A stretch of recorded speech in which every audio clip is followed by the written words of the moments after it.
आसान कविता को समझ पाना, कृपा माँ शारदे के बिन कोई रचना नहीं होती, कृपा माँ शारदे के बिन कोई रचना नहीं होती। एक छंद से अपना परिचय देने की कोशिश करेंगे। छुपी छुपी गोपियों से माखन चुराओ पहले, बांसुरी की धुन गज में बिखर जाए, और चांद भली बादलों में छुप जाए कुछ देर, चांदनी तो पल भर में बिखर जाए।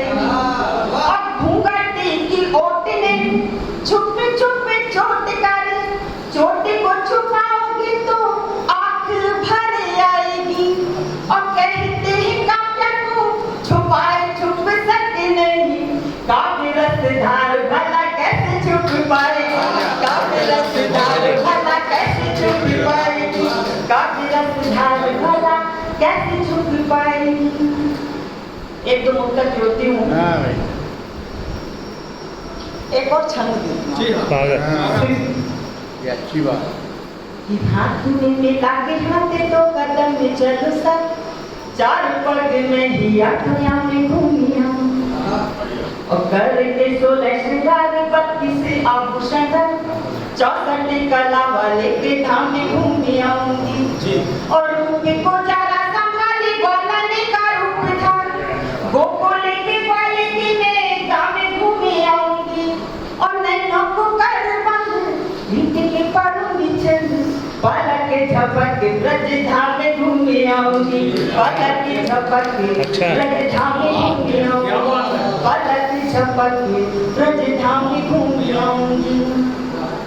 तुम्हारी और मेरी बीच में कैसी दूरी है, चली आओ चले आओ कि अब मिलना जरूरी है, बिना राधे कभी घनश्याम पूजे ही नहीं जाते, बिना राधे कभी घनश्याम पूजे ही नहीं जाते, मेरे श्याम तेरे बिन तेरी राधा,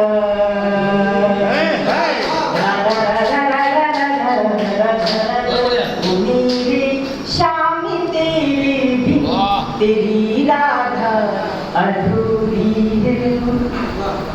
आज की युग के कई रूपों में एक मुक्ता पढ़ सकती हूँ कि करें विश्वास हम उन पर हमारा मन नहीं होता, करें विश्वास हम उन पर हमारा मन नहीं होता, धरेंगे रूप पावन पर हृदय पावन नहीं होता, चमकती चीज दिखलाकर मुझे तुम छला पाओगे, चमकती चीज दिखलाकर मुझे तुम छला पाओगे, अब हम जानते हैं स्वर्ण का हिरण नहीं होता, अब हम जानते हैं स्वर्ण का हिरण नहीं होता, और जमाना चाहता जैसा है वैसा क्यों जिया जाए,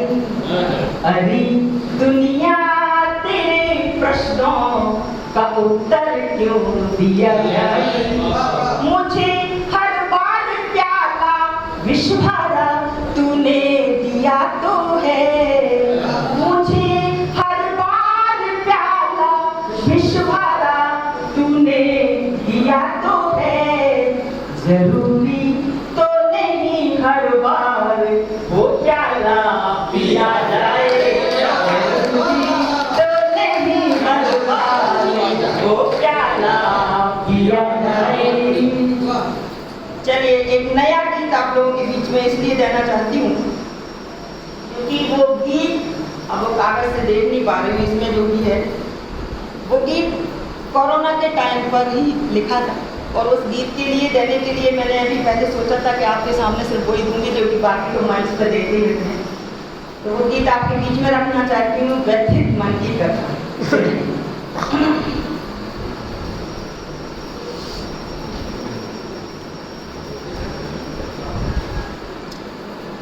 ताली बजाओ। इस तरह हम लोगों के कानों में लगती हैं अच्छी बालियां, इसी तरह महफिल में लगती हैं आप सबकी जोरदार तालियां बजाओ। संचालन महोदय घर से संचालन कर रहे हैं, गुरुदेव बैठे हैं सभी के सामने और मैं आई हूँ ना जो छंद के बारे में कुछ नहीं जानती। गुरुदेव बस अब आशीर्वाद होगा, अगले बार देखो मैं सम्मान लेके जाती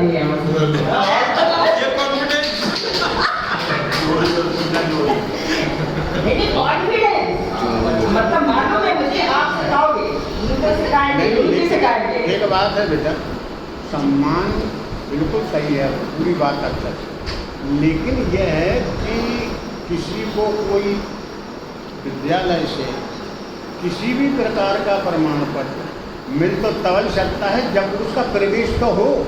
अभी प्रवेश हुआ ना, पहली क्लास में अभी तो हुआ है। अब कोई कहे कि भाई तेरी सन 30 में मृत्यु हो जाएगी, तो वो कहे भैया पहले पैदा तो होने दो यार, हम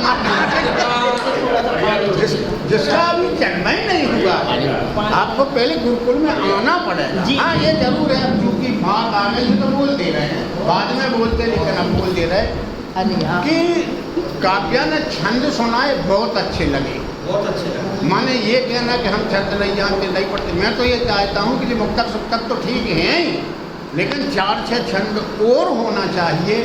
लेकिन कैसे होना चाहिए, क्योंकि तुमने जो सोने का हिरण जो दिखाया है भाई साहब, क्या कहते आपको माया गोविंद को सुनना चाहिए। माया गोविंद की पठंत जो छंद की रही कि मतलब उनने अगर ऐसा हाथ कर दिया तो हम भी ऐसा ही हो गए, मेरी सखेली ने आगे चीज जलाई तो क्या बात है, मतलब और तुम्हारी पठंत भी ऐसा लगता है। अब तो माया जी नहीं है, मतलब हमारी बड़ी आदरणीय पूरी पीढ़ी की अगर लेखना कहा जाए कि माया गोविंद के जैसी कोई कवित्री संभव नहीं है, ना अभी है कोई नहीं। इतने उस समय दमदार के जो बिल्कुल ललकार के कवियों को कहते कि आदित्य तेरे जैसे तो मेरे पेट में बच्चे हैं। अब बताओ आदित्य जी जैसे छंद के जानकार, तो हम उनको स्वर्ग में भी प्रणाम करते हैं। तो माया जी वास्तव में ककेहरा और छंद की बड़ी अच्छी कवित्री थी, बड़ी कवित्री थी, और उनकी पठंत खासकर। तो जब तुमने छंद सुनाए तो मैंने कहा मैं ये काव्या से बाद में कहूँगा, तो तुम्हें माया जी को सुनना चाहिए। अगर 2-3 छंद भी हो गए तो पूरी जिंदगी सफल और गुरुकुल का सम्मान भी मिल जाए।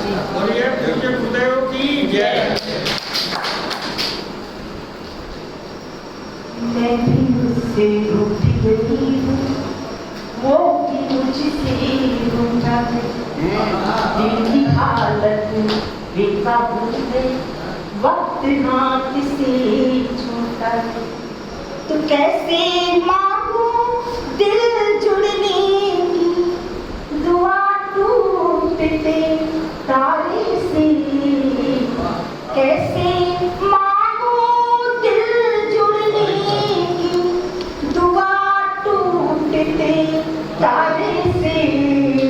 अरे उसकी हालत मेरे जैसी, वो खुद भी तो क्या बात है,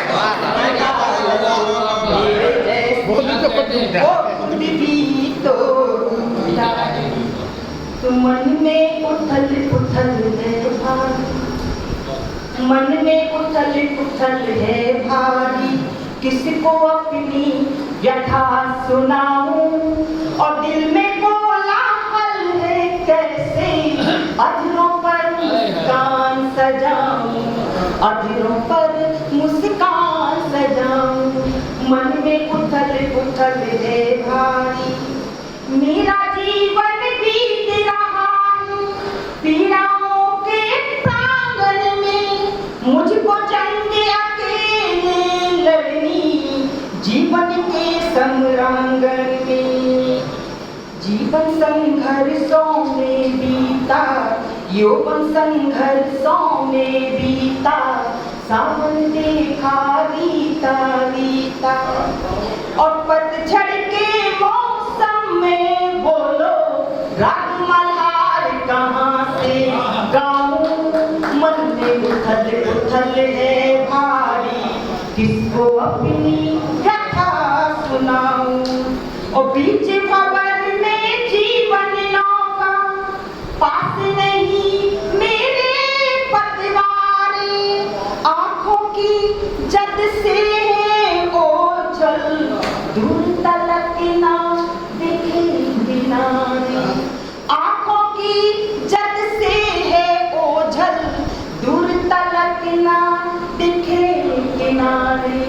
दर्द किसी ने नहीं बांटा, चारों ओर घोर सन्नाटा।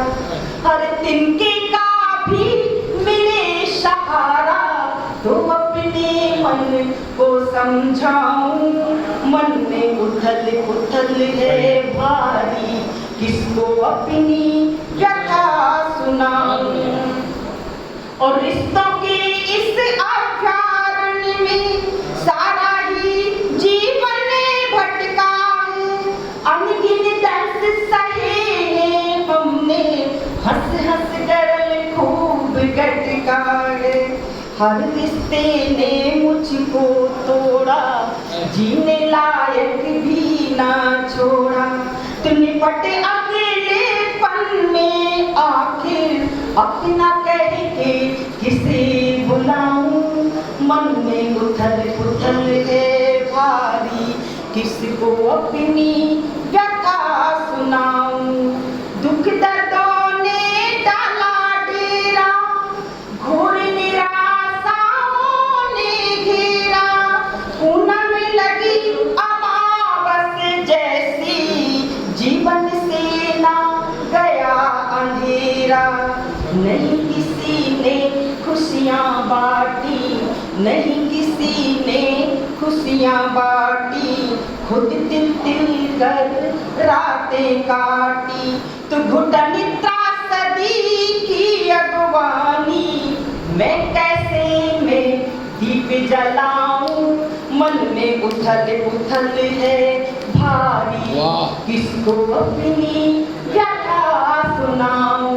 और संबंधों का क्षरण हुआ है, संबंधों का क्षरण हुआ है।